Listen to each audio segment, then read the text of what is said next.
আজকে সকালবেলা উঠে দিনটা এত ভালো লাগছিল। অনেক দিন পরে কুয়াশাটা দেখলাম।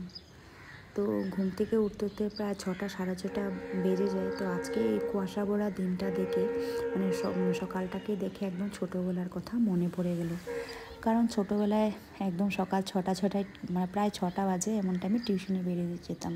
তো আজকাল ছেলে মেয়েদেরকে 6টা টিউশন আমার তো মনে হয় না কেউ করে বলে। তো যাই হোক বন্ধুরা, এই আমার ব্লগটা আজকে এখান থেকে স্টার্ট করছি। তো দেখো, আগামীকাল দেওয়া কিছু বড়ই আর কমলা তো কবেই আনা হয়েছিল। তো এগুলা অনেকে কমলা লেবু বলে, আর হর্তকি কবে থেকে শুকাচ্ছে, খাবো বলে এখানেই পড়ে আছে। তো আমি চলে আসলাম কিচেনে। তো আজকে একজনই স্কুলে যাবে, তো তার জন্য ভাবছি একটু গোলা রুটি বানিয়ে দিয়ে দিই, এত বেশি কিছু বানাবো না, শর্টকাট আইটেম। কাজ করতে করতে তোমাদের সাথে কিছু গল্প আড্ডা করতেও ভালো লাগে, তাই মানে মেয়েদের জীবনের কথা কিছু বলছি। আমরা মায়েরা আসলে জানো তো, আমাদের মেয়েকে ফুলের মতো যত্ন করে আগলে বড় করি, চোখে হাজার স্বপ্ন নিয়ে। কেন? ও পরের বাড়ি দাসীবাদী করার জন্য? নিজের সব সুখ শখ আশাকে ত্যাগ করে আমাদের রাজকন্যার জন্য।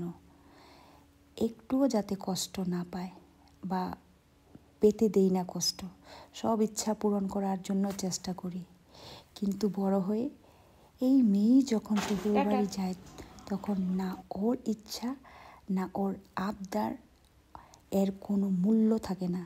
ওকে শুনতে হয়, এটা তো তোমার শ্বশুর বাড়ি, এসব এখানে কেউ দেখবে না। আমাদের রাজকন্যা তখন বাস্তবকে দেখতে শেখে, জীবনের লড়াইটা একাই লড়তে হয়। তাকে সব থেকে কাছের যে ছিল মা, তাকেও নিজের কষ্ট লুকাতে শুরু করে। এইভাবেই জীবনটা তো কাটতে থাকে, তবে সে জীবনের কোনো অর্থ থাকে না। আমি একটা কথাই বলবো, সব মায়েদের অনুরোধ রইল যে আপনার ছোট্ট রাজকন্যা বা আমার রাজকন্যা, সবার রাজকন্যা কোনো বিষয়ে আগ্রহী, যেদিকে আগ্রহী সেই দিকে লক্ষ্য রাখুন।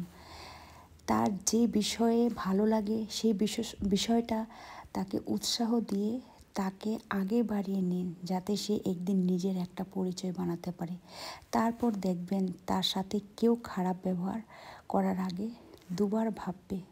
সব মায়েদের কথাই বলছি,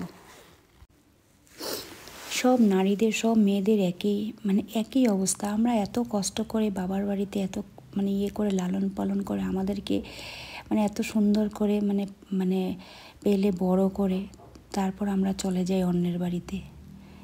ঠিক আছে, তো এখন যখন আমরা নিজেদের মেয়েদেরকে নিজে এত সুন্দর করে বড় করছি, এত আদর যত্নে ওদেরকে বড় করছি, কোনো কিছু করতে দিচ্ছি না, সেই মেয়েটাই আবার পরের বাড়ি গিয়ে খাটুক না কেন, কিন্তু তার মর্যাদাটা যাতে থাকে। তাই যাই হোক, তোমাদের সাথে গল্প করতে করতে অনেকখানি গল্প করে ফেললাম।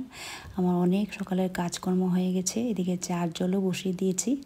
তো বাবা আবার সকাল সকাল কীর্তন শোনে, তার জন্য আমি কীর্তনের ভয়েসটা আমি মিউট করে দিয়েছি, নাহলে তো কপিরাইট লেগে যাবে। আর সকাল সকাল দেখো, আমি সারাদিনের জন্য চা বসিয়ে দিয়েছি, কারণ বাবা কতক্ষণ পর পরই চা খায়, আর এই জারটাতে আমি সারাদিনের জন্য চা বানিয়ে রেখে দেবো। আর সকাল সকালে লাল চা, কারণ দুধ চাটা খেলে আমার সকালে খালি পেটে গ্যাস হয়ে যায়, তার জন্য আমি লাল চাটাই খেতে ভালোবাসি। আর দুজনের জন্য 2 গ্লাস আমি চিনির জল নিয়ে নিয়েছি। সকালে এক গ্লাস চিনির জল খেলে আমার সারাদিনটা একটু ভালো যায়, শরীরে এনার্জি পাই, কারণ কি এটা তো স্যালাইনের কাজ করে। আর সাথে একটু নুন মিশিয়ে দিই, জাস্ট একটু সামান্য মাত্র।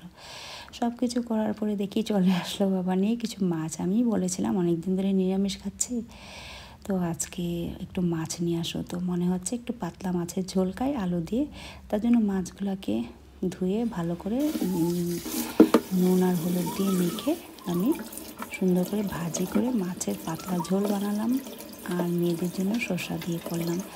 তো যাই হোক বন্ধুরা, একটা কথাই ভাবি জানো তো, মেয়েদের জীবনটার কথা ভাবি, যে এত কষ্ট করে এত সব কিছু করে ঘরটাকে সাজানোর পরে মেয়েদেরকে এতভাবে ছোটোর থেকে লালন পালন করে অন্যের হাতে তুলে দিতে হয়।